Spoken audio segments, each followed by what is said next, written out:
பொறுப்பான A1 குற்றவாளி விஜய் தான். அப்ப அந்த A1 என்கிற அவரோட அந்தஸ்தை இந்த வழக்கிலிருந்து எடுத்து விட வேண்டும் உடனடியாக.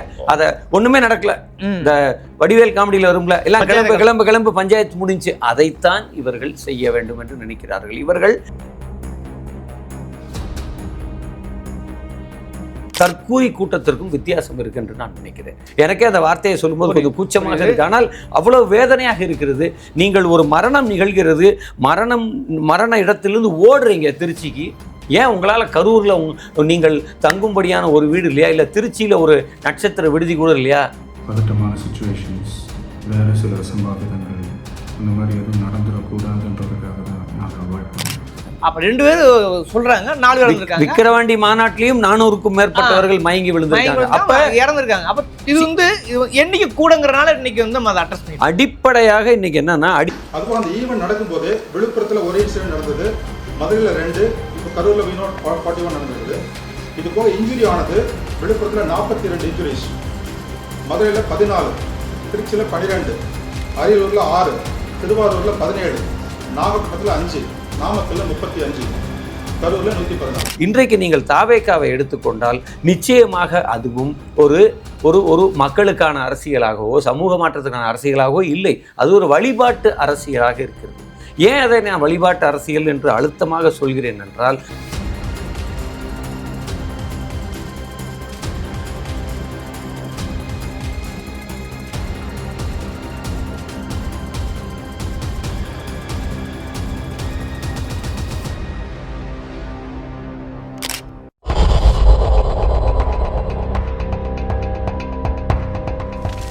வணக்கம், இது அறத்தின் கழகம். இன்று நாம் சந்திக்கிற மிக முக்கியமான அரசியல் விமர்சகர், எழுத்தாளர் திரு ஆ. முத்துகிருஷ்ணன் அவர்கள். வணக்கம். வணக்கம். சொல்லி தெரிய வேண்டியதில்லை, 41 உயிர்களை இழந்திருக்குது கரூர் மாவட்டத்தில். அது யார் குற்றவாளி டிபேட் தொடர்ந்து போயிட்டு இருக்குங்கிறது மாற்றுக்கிறது இல்லை. ஆனால் ஒரு அரசியல் கட்சி ஒரு பேரணியில் அநேகமாக தமிழ்நாட்டில் இது முதல் கட்டம் சொல்கிறாங்க. வேறு மத விழாக்கள் அந்த மாதிரி இறந்துருக்காங்கன்றது யாருக்கும் தெரிஞ்ச விஷயம்தான். ஆனால் இதில் எப்படி இழப்புன்னு இருக்குல்ல, இது முதல் முறையாக அரசியல் நடத்தக்கூடிய கட்சியை நடத்திருப்பதை எப்படி முதற்கட்டம் பார்க்குறீங்க? இதற்கு பின்னணி என்னன்னு நீங்கள் நினைக்கிறீங்க? நிச்சயமாக மிகவும் துரதிர்ஷ்டவசமான, மிகவும் வேதனைக்குரிய, எனக்கு தெரிஞ்சு இது நம் நினைவுகளை விட்டு அகல இன்னும் காலம் எடுக்கும். 41 உயிர்கள், அதிலும் குறிப்பாக பெண்கள் இறந்திருப்பதும், குழந்தைகள் இறந்திருப்பதும், கர்ப்பிணிகள் கூட இறந்திருக்கிற தகவலை எல்லாம் கேள்விப்படுக்கும் போது நமக்கு பெரிய பதபதைப்பாக இருக்கிறது. மிகவும் பொறுப்பற்ற ஒரு செயலின் விளைவாகத்தான் இந்த விபத்தை நான் பார்க்கிறேன். நிச்சயமாக நம்ம நிறைய இந்த 2 நாளாக ஊடகங்களில் தொடர்ந்து நானும் பேசிக்கொண்டிருக்கிறேன். இதை பற்றி நிறைய எழுதவும் செய்திருக்கிறேன். ஆனால் ஒவ்வொரு முறையும் இதை எழுதும் போதும் பேசும்போதும் மனதில் ஒரு பெரிய வேதனை தான் வந்து செல்கிறது. குறிப்பாக எனக்கு இந்த சம்பவத்தை பார்க்கும்போது எனக்கு உடனடியாக நினைவுக்கு வந்தது, ஜெயலலிதாவும் சசிகலாவும் கும்பகோணத்தில் போய் மகாமகம் குளத்தில் ஒருத்தர் தலை மேல் ஒருத்தர் தண்ணியை ஊற்றி அன்றைக்கு நிகழ்ந்த மரணங்கள் சட்டென நினைவுக்கு வருகிறது. அப்போ இது மாதிரியாக பெரும் கூட்டங்கள் கூடுகிற நேரம், கூட்டத்தை நாம் கூட்டுகிற நேரம், அதற்கு செய்ய வேண்டிய முன் ஏற்பாடுகள், முன் எச்சரிக்கைகள், பொதுவாக நமக்கு தெரியும். ஒரு சின்ன கிராம திருவிழா நடந்தால் கூட அதில் குப்பை தொட்டிகள், இன்றைக்கி சித்திரை திருவிழாலாம் நடந்தால் கழிப்பறைகள், அடிப்படை வசதிகள், எவ்வளவு கூட்டம் வரப்போகிறது என்பதை பொறுத்து அந்த கூட்டத்துக்கான அடிப்படை ஏற்பாடுகளை அந்த நிகழ்ச்சியை நடத்தக்கூடிய விழா கமிட்டியார், ஒரு கோவில்னால் அந்த விழா கமிட்டியோ அல்லது ஒரு கட்சி மாநாடு என்றால் அந்த அரசியல் கட்சியோ, அந்த ஆர்கனைசர்ஸ் தான் அதற்கு பொறுப்பு முதல் கட்டமாக. அப்போ 41 உயிர்கள் போயும் அந்த 41 உயிர்கள் போனதற்கான மைய குற்றவாளி யார், அல்லது இந்த நிகழ்வெல்லாம் யாரை சுற்றி நடந்தது, இல்லை யாருக்காக நடந்தது, பெரும் கூட்டம் கூடுகிற நேரம் அந்த கூட்டம் எனக்காக கூடியது என்று நீங்கள் மாறுதட்டுகிறீர்கள்.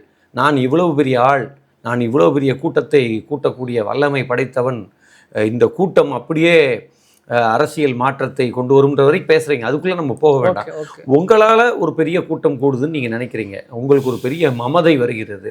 அப்போ அந்த கூட்டத்தை கூட்டக்கூடிய திறமை உங்களிடம் இருக்கிறது, அந்த கரிஸ்மா, அந்த ஈர்ப்பு உங்களிடம் இருக்கிறது என்கிற பட்சத்தில் அந்த கூட்டத்தில் நடப்பும் எல்லாவற்றுக்கும் நீங்கள் தான் பொறுப்பு. அது ரொம்ப அடிப்படையானது. அப்போ 41 உயிர்கள் பறி போயிருக்கு. அவருடைய அன்றைக்கு நள்ளிரவில் வந்த அறிக்கையெல்லாம் அது ஒரு மிகவும் ஒரு ஒரு ஒரு பெயரளவிலான ஒரு அறிக்கை தான். அப்போ அடிப்படையில் அவர் இந்த நிகழ்விற்கு பொறுப்பேற்க வேண்டும். அவர் முதலில் முன் வந்து அவர் தன் தொண்டர்களிடம் பறிபோன உயிர்களுக்காக அந்த குடும்பத்தாரிடம் மன்னிப்பு கோர வேண்டும். ஒன்று, அவரை நான் முழுமையான குற்றவாளியாக சொல்லும் போதே, ரெண்டாவதாக நான் குற்றம் சொல்ல விரும்புவது இந்த ஒட்டுமொத்த விஷயத்தையும் தடுக்க தவறிய கரூர் கலெக்டரும் கரூரில் இருக்கக்கூடிய காவல்துறை கண்காணிப்பாளரும். நிச்சயமாக அவர்கள் இருவரும் இந்த கூட்டம் கட்டுக்கடங்காமல் செல்கிறது என்பதை அவர்களுக்கு இன்னைக்கு முழு உளவுத்துறை இருக்குது, எல்லா துறையும் இருக்குது, அவர்களுக்கு எல்லா தகவலும் தெரியும். ஒரு இந்த பொதுக்கூட்டத்தை அவர்கள் ரத்து செய்திருக்க வேண்டும். காவல்துறை அனுமதி அளிக்கவில்லை என்று காவல்துறை சொல்லியிருக்க வேண்டும். அப்போ காவல்துறையும் ஏன் இதை ரத்து செய்ய தவறியது? நிச்சயமாக காவல்துறை எச்சரிக்கையை விடுத்திருக்கிறது. அவங்கள கூப்பிட்டு சொல்லியிருக்காங்க, இந்த இடத்தில் இவ்வளவு கூட்டம் தான் கூடும், நீங்கள் இத்தனை ஆயிரம் பேர் என்று தான் அனுமதி பெற்றிருக்கிறீர்கள், ஆனால் அதை போல் பல பங்கு இப்பொழுது கூட்டம் கூடியிருக்கிறது, ஆகையால் நீங்கள் தேர்வு செய்த இடம் தவறாக இருக்கிறது, நாங்கள் சிறிய கூட்டத்திற்கு தான் அனுமதி கொடுத்தோம், இவ்வளோ பெரிய கூட்டம் வந்திருக்கு என்கிற அந்த உண்மையை, அந்த கிரவுண்ட் ரியாலிட்டியை அறிந்து கொண்டு நீங்கள் இந்த கூட்ட இடத்தை மாற்ற வேண்டும்.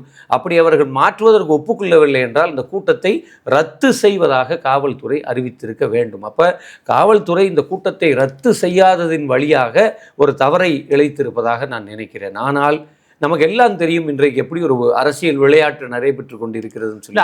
அதுவும் மறுக்க முடியாது. என்ன சொல்றாருன்னா, இப்போ இன்னைக்கு வந்து கோர்ட்டில் இருவேறு தரப்பு, அதாவது ஒரே கட்சியினர் தான் வழக்கறிஞர் அணி ஒன்று போட்டிருக்காங்க, ஆதவர்ஜன் ஒன்று போட்டிருக்காங்க. ரெண்டுலேயுமே என்ன சொல்கிறாங்கனாக்கா, அதுவும் வழக்கறிஞர் சார்ந்தவர் என்ன சொல்கிறாங்கன்னா, இதில் வந்து முக்கியமாக சதி நடந்திருக்கிறது, சதிக்கான ஆதாரம் எங்களிடம் இருக்கிறது, குறிப்பாக செந்தில் பாலாஜி பெயரை சொல்லியே சொல்கிறாங்க. அதை எப்படி புரிஞ்சுக்கிறது, அதை அட்ரஸ் பண்ண போக முடியும்? நிச்சயமாக இது வந்து ஒரு டைவர்ஷனரி டாக்டிக்ஸ். இப்போ இந்த விஷயத்தில் ஒட்டுமொத்த குற்றமும் தாவேகா மீதும் அதன் தலைவர் மீதும் அதன் ஒருங்கிணைப்பாளர்கள் மீதும் இருக்கிறது. அது பேங்க் ஆகி நிற்கிது. அப்போ அதை மடைமாற்றுவதற்காக இப்பொழுது இவர்கள் பெயர்களை உதிர்க்க தொடங்கி இருக்கிறார்கள். இது நிச்சயமாக ஒரு மடைமாற்றக்கூடிய டாக்டிக்ஸ் என்று தான் சொல்ல முடியுமா? நிச்சயமாக நான் என்ன சொல்றேன் போது இல்லையா, நீதிமன்றத்தில் நிறைய விளையாட்டுகள் நடைபெற்று கொண்டிருக்கிறது. நமக்கு தெரியும், நாம் ஒரு காலத்தில் நீதிமன்றத்தை சென்று அணுகுவதற்கே பயப்படுவோம். நம்மிடம் சரியான ஆதாரங்கள் சரியான விஷயங்கள் இல்லை என்றால் நாம் நீதிமன்றத்துக்கு செல்வதற்கு தயங்குவோம். ஆனால் கடந்த 2 வருடங்களாக நீங்கள் பாருங்கள், எத்தனை வழக்குகளுக்கு மக்கள் போய், அரசியல் கட்சி தலைவர்கள் போய் தண்டனையை பெற்றுக்கொண்டு வந்திருக்காங்க, எத்தனை பேர் தண்டம் கட்டிட்டு வந்திருக்காங்க. இந்த தண்டம் கட்ட லிஸ்ட்னு எடுப்போமா நம்ம? நிறைய இருக்கு. அப்போ இன்றைக்கு ஒரு முதிர்ச்சியற்ற ஒரு பெரும் கூட்டம் அரசியலுக்கு வந்திருக்கு. இதை நான் தாவேகாவுக்காக மட்டும் சொல்லவில்லை, இன்னும் ஒரு போக்கை நான் சொல்கிறேன். இப்பொழுது கடந்த இந்த 5 ஆண்டுகளில் பார்த்தீங்கன்னா நிறைய பேர் ஏதோ அரசியல் என்பது ஒரு சிறு தொழில் என்கிற ரேஞ்சுக்கு உடனடியாக 4 கரவேட்டியை கட்டிக்கிட்டு ஒரு வண்டியை எடுத்துக்கிட்டு 10-20 அடியாட்களை ஏற்றி கொண்டு ஒரு பெரும் கூட்டம் இன்றைக்கு பிழைப்புக்காக அரசியலுக்குள்ளே வந்திருக்கு. அவங்க மதம் வழியாக வந்திருக்காங்க, பல ரூட்டுகளில் வந்திருக்காங்க. அவர்களின் அரசியல் பார்த்தீங்கன்னா அது நாராசமாக இருக்கிறது. அவர்களுக்கு அரசியல் தற்கூறிகள் என்று அவர்களை சொன்னாலும் தகும். அப்போ அவர்களுக்கு இந்தியாவென்றால் என்ன, இந்திய சுதந்திரம் என்றால் என்ன, இந்திய அரசியலமைப்பு என்றால் என்ன, அல்லது ஆளுங்கட்சி என்றால் என்ன, எதிர்கட்சி என்றால் என்ன, ஆளுங்கட்சியின் பொறுப்புகள் என்ன, எதிர்கட்சிகள் பொறுப்பு என்ன, எதுவுமே தெரியாது. எப்படி ஒன்றியத்தில் ஒரு மோடி வழிபாடு ஒன்று நடக்கிறதோ அதே போல் இவர்கள் குட்டி குட்டி தலைவர்களை உருவாக்கி கொண்டு அவர்களே வழிபட விரும்புகிறார்கள். அவர்களுக்கு அரசியல் என்றாலே வழிபாடு தான். இன்றைக்கு நீங்கள் தாவேகாவை எடுத்துக்கொண்டால் நிச்சயமாக அதுவும் ஒரு ஒரு மக்களுக்கான அரசியலாகவோ சமூக மாற்றத்துக்கான அரசியலாகவோ இல்லை, அது ஒரு வழிபாட்டு அரசியலாக இருக்கிறது. ஏன் அதை நான் வழிபாட்டு அரசியல் என்று அழுத்தமாக சொல்கிறேன் என்றால், நான் இந்த விஜய் அரசியலுக்குள் நுழைந்ததிலிருந்து அவருடைய இந்த பரிணாம பயணத்தை, அது பரிணாம வளர்ச்சின்னு சொல்ல முடியாது, அதில் வளர்ச்சின்றதுக்கு ஒன்றுமே இல்லை. ஒரு சினிமா ரசிக மனோநிலையில் ஒரு உச்ச நட்சத்திரமாக இருக்கிற ஒருவர் அந்த சினிமா மோகம் இருக்கு இல்லையா, தமிழக மக்களிடம் சினிமா மோகம். அப்போ எப்படி போய் கட் அவுட் மேலே ஏறி அதுக்கு பாலாபிஷேகம் பண்ணி செஞ்சு ஒரு ஒரு முட்டாள்தனத்தின் உச்சத்தில் இருக்கக்கூடிய ஒரு ஒரு ஒரு தற்கூரி கூட்டம் இருக்கு இல்லையா, இந்த கூட்டத்தை அப்படியே வைத்து கொண்டு மூலதனமாக இவர்களின் மீது ஏறி ஆட்சியை பிடிக்க வேண்டும் என்று அவர் நினைக்கிறார். அப்போ இந்த அரசியல் மயப்படுத்தப்படாத இந்த விடலை கூட்டம் இருக்கு இல்லையா, நீங்கள் அவர் நடத்தக்கூடிய ஒவ்வொரு மாநாட்டிலையும் நூற்றுக்கணக்கான உங்களை போன்ற யூடியூபர்கள் எல்லாம் சென்று அல்லது ஊடகவியலாளர்கள் சென்று அவர்களை பேட்டி எடுத்து அந்த பேட்டி வந்து கொண்டே தான் இருக்கிறது. அவங்களும் எந்த மனத்தடையும் இல்லாமல் அவர்களுக்கு என்ன தெரியுமோ அதை பேசிக்கிட்டே இருக்காங்க, காது கொடுத்து கேட்க முடியல. நீங்கள் நிறைய ரீல்ஸ் வந்திருக்கு, அவர்களுடைய கட்சியினர் பேசக்கூடிய ரூல்ஸ், எதையாவது ஒன்றை நீங்கள் அதை கேட்க முடியுமா? விஜயினுடைய 2ஆம் கட்ட தலைவர் யாரென்றே நமக்கு தெரியாது. புஷி ஆனந்த், ஆதவ் அர்ஜுனாவை தவிர யாருடைய பேராவது நமக்கு தெரியுமா என்றால் தெரியாது. நேரடியாக குற்றச்சாட்டு முன்வைக்கிறார், சதின்னு சொல்றாரு அவரும். நிச்சயம் என்னை பொறுத்தவரை சதி என்றால் சதி என்றால் அவர்கள் நீதிமன்றத்தில் சென்று இதற்கான சாட்சியங்களை ஒப்படைக்க வேண்டும். சும்மா போகிற போக்கில் மீடியா மைக் இருக்குன்னு எதையாவது ஒன்றை பேசுவது வழக்கமாகிவிட்டது. அதான் நான் சொல்கிறேன், அதெல்லாம் இப்பொழுது தமிழகத்தில் வழக்கமாக இருக்கிறது. அப்படி இல்லை, இவர்கள் நீதிமன்றத்தின் நேரத்தை வீணடிக்கப் போகிறார்கள் என்று எனக்கு நன்றாகவே தெரியும். இன்னொன்று, நீதிமன்றத்தை வைத்துக்கொண்டு இவர்கள் ஒரு திசை மாற்று அரசியலை செய்ய விரும்புகிறார்கள். குறிப்பாக இன்றைக்கி அவங்க வேகமாக என்ன செய்ய போகிறாங்கன்னா, இவர்களின் வீடுகளுக்கு, இந்த மரணம் நிகழ்ந்தவர்களின் வீடுகளுக்கு விஜய் போவதற்கு தடை விதித்து விடக்கூடாது. ஏன்னா பொதுவாக ஏற்பட்டிருக்க குற்றச்சாட்டு என்னன்னா, குறிப்பாக விஜய் மேலே ஏன் போய் பார்க்கலங்கிறது, ஏன் அடிமட்ட தொண்டரோடு போய் பார்க்கலங்கிறது செய்தியாக இருக்கு இல்லையா? அப்போ நம்ம போய் சந்திக்கும் போது எனக்கு இடைவெளி இருக்கக்கூடாதுன்னு கேட்குறது ஒருவேளை நியாயம் தானே? நான் என்ன கேட்கிறேன் என்றால், நான் கரூரில் இருக்கக்கூடிய என்னுடைய நண்பர்களோடு தொடர்ந்து அன்றைக்கு இரவு முழுவதிலும் பேசியிருக்கிறேன். அவ்வளவு நெருக்கடியாக ஆம்புலன்ஸ் கூட வர முடியாத இடத்திற்கு வேகமாக விஜயின் வாகனம் வந்திருக்கிறது. அவர் அந்த வாகனத்தில் ஏறி கரூரை விட்டு கடக்கும் போதே சாவின் எண்ணிக்கை 11, 10 சடலங்களை கடந்து தான் அவரோட கார் போயிருக்கு.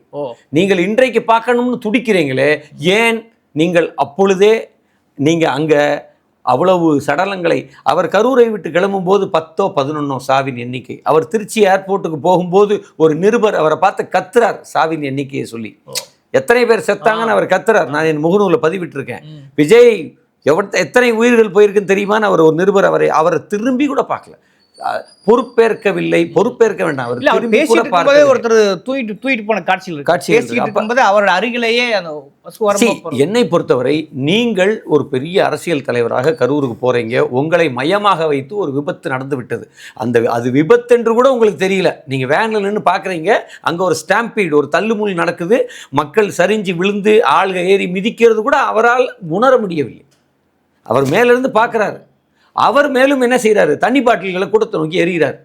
அது தள்ளுமுல்லை கூட்டியது என்றும் குற்றச்சாட்டுகள் இருக்கு.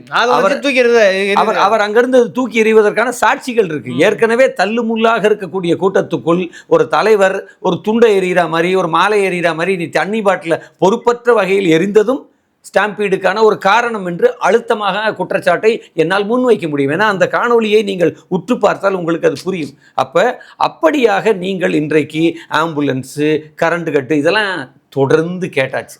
ஒரு முறை அல்ல, எடப்பாடி தொடங்கி வைத்த இந்த ஆம்புலன்ஸ், கரண்ட் கட்டு போர் அடிக்குது, கேட்டாலே போர் அடிக்குது. அப்போ இன்னைக்கு கரண்ட் கட்டால் ஒரு அரசியல் மாற்றத்தை தமிழ்நாட்டில் நிறுத்திட முடியும்னு ஸ்டாலினோ யாரோ நினச்சாங்கன்னா அதே மாதிரி முட்டாள்தனம் எதுவுமே இல்லை. அப்போ இன்றைக்கி கரண்ட் கட்டை எல்லாம் வைத்து இன்றைக்கி உங்களுக்கு நல்லா தெரியும் கரண்ட் கட்ட காரணம் சொல்ல. நான் நேரடியாக ரிப்போர்ட் என்ன சொன்னாங்கன்னா, அதாவது டிரான்ஸ்ஃபார்மரில் ஏறி இருக்காங்க, ஜெனரேட்டர் ரூம்குள்ள உள்ள ஓடுறாங்க, பிறகு பொதுமக்கள் ஃபோன் பண்ணி தான் அதை ஆஃப் பண்ண சொல்லுவாங்க. அது மட்டும் இல்லை, இன்னொன்றை நீங்கள் பார்க்கணும், ஒரு காணொலி வந்திருக்கிறது. அந்த ஸ்பீக்கர் இருக்கு இல்லையா, அவர் பேசிக்கிட்டு பக்கத்தில் இருக்க ஸ்பீக்கர் இல்லை வழியாக போகிற வயரை பிடிச்சே ஒருத்தன் ஏறுறான் மேலே. ஸ்பீக்கருக்கு போகிற வயரை கவ்வி ஏறுகிற காட்சியும் வந்திருக்கு. அப்போ இது ஒரு ஒட்டுமொத்தமாக ஒரு விடலை பருவத்தில் இருக்கக்கூடிய, அல்லது இந்த பெரும்பகுதியான இந்த கூட்டத்தை பார்த்தீங்கன்னா ஒரு நகைப்புக்குரிய விஷயம் இருக்குது. இதில் பாதி பேருக்கு ஓட்டு இருக்கானே தெரியல. ஓட்டுக்கான வாக்குரிமைக்கான வயதுக்கு வராத ஒரு கூட்டம் அரசியல் தலைமைக்கு வரணும் என்று இவர்களை நம்பி இவர் தலைவர் ஆக போகிறார் என்று இதை பார்க்கும்போதே நமக்கு வேதனையாக இருக்கிறது. என்னை பொறுத்தவரை நான் எப்பயுமே நினைப்பேன், ஒரு வலுவான எதிர்க்கட்சி என்பது இருக்க வேண்டும். உலகம் முழுக்க நம்ம பார்க்குறோம். ஒரு வலுவான எதிர்க்கட்சி என்றால் என்ன? ஒரு கருத்தியல் ரீதியாக அணிதிரட்டப்பட்ட ஒரு அறிவுபூர்வமாக பேசக்கூடிய ஒரு அரசியல் தலைமையா அப்படின்னா விஜய் வந்து முதல்ல அவர் என்ன செய்யணும்? 41 பேர் இறந்திருக்காங்க. குறைந்தபட்சம் அவர் பத்திரிகையாளர்களை வந்து சந்திக்க வேண்டும். அவர் யாரையாரோ 2ஆம் கட்டம் 3ஆம் கட்ட ஆட்களை அனுப்பி சந்தித்து கொண்டிருக்கிறார். அவர் முதலில் ஒரு பிரஸ் மீட்டுக்கு தயாராக வேண்டும். இல்லை, பொறுப்பேற்கணும் இடம் இருக்குல்ல. இல்லை, எப்படி மோடி 12 வருஷமாக மீடியாவை சந்திக்காமல் ஓடுகிறாரோ அதே போலத்தான் இவர் முதலில் மீடியாவை சந்திக்க வேண்டும்ங்க. நீங்கள் யாரோ எழுதி கொடுக்குற தாளை வச்சு நீங்கள் வாசிக்கிட்டு பேசுறது இருக்கு இல்லையா? இது ஒரு அரசியல் தலைவராக நீங்கள் ஒரு பிம்ப அரசியலுக்கு அது பயன்படும். அவர் தைரியம் இருந்தால் அவர் ஒரு இன்னைக்கு அவங்க ஆதவ அர்ஜுனா பிரஸ் மீட் கொடுத்தா மாதிரி அவர் முதலில் பத்திரிகையாளர்களை சந்திப்பது என்பது மக்களை சந்திப்பது தானே. நீங்கள் முதல்ல 20 லட்ச ரூபாய் அறிவிச்சிட்டா உங்க பொறுப்பு முடிஞ்சிருச்சா? 20 லட்ச ரூபாய் அறிவிச்சிட்டிங்கன்னா பொறுப்பு முடிஞ்சா? அப்போ அந்த உயிரின் விலை 20 லட்ச ரூபா தானே?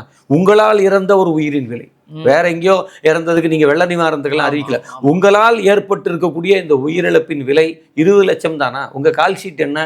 உங்க ஒரு நாளைய சம்பளம் என்ன? இல்லை, இதுக்கு முன்னாடி நடந்துக்குன்றதும் மறந்துக்கூடாது. அது அவர் அதாவது வட தமிழ்நாட்டில் போட்ட மீட்டிங்லேயும் 6 பேர் இறந்துருக்காங்க. மதுரையில் நடந்ததுல 2 பேர் 4 பேர் இருந்திருக்காங்க. அப்ப 2 பேர் சொல்றாங்க, 4 பேர் இருந்திருக்காங்க. விக்கிரவாண்டி மாநாட்டிலையும் 400க்கும் மேற்பட்டவர்கள் மயங்கி விழுந்திருக்காங்க. அப்ப இறந்திருக்காங்க. அப்ப இது வந்து என்னைக்கு கூடங்கிறனால இன்னைக்கு வந்து அதை அட்ரஸ் பண்ணி அடிப்படையாக இன்னைக்கு என்னன்னா, அடிப்படையாக ஒரு பொதுக்கூட்டத்தை ஒரு பெரிய கூட்டத்தை நடத்துகிற அமைப்பாளர்கள் தான் அந்த அடிப்படை ஏற்பாடுகளை எல்லாம் செய்ய வேண்டும். அப்ப திமுகவை குற்றம் சொல்வது அல்லது திமுக அரசை நெருக்கடிக்கு உள்ளாக்குவது இதெல்லாம் நீங்கள் நல்லா செய்யுங்க, யாரும் செய்ய வேண்டாம்லாம் சொல்லல. ஆனால் அதை நியாயமாக செய்யுங்க, ஒரு மொராலிட்டியோட, ஒரு அறத்தோடு அதை செய்யுங்க.